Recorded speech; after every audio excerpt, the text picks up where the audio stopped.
Table 5 present the results of the Spearman-Rowe correlation analysis between the demographic profile of the staff and their food safety and food sustainability practices at Hospicio de San Jose.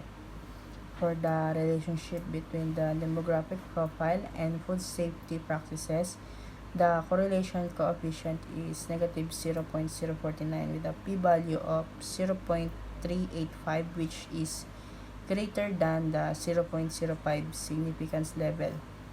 Similarly, for the relationship between the demographic profile and food sustainability practices, the correlation coefficient is 0.013 with a p-value of 0.817, also above the significance threshold. Since both p-values exceed 0.05, the null hypothesis stating that there is no significant relationship between demographic profile and two practices is accepted.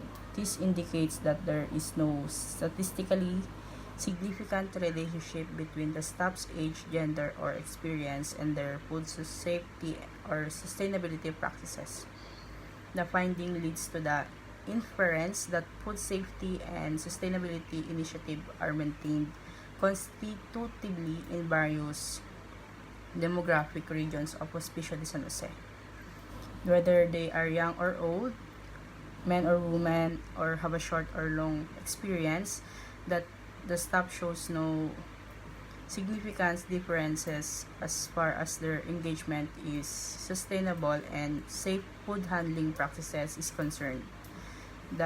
This result indicates the roles of the institution's training and working principles are probably successful in the standardization of knowledge and behavior among the entire personnel of the institution to the minimum degree due to demographic peculiarities. This also indicates the effectiveness of the organization is creating a consistent culture of conformity and accountability to make sure that all the employees, irrespective of their origin, reflect the vision the organization has on food safety and environmental care.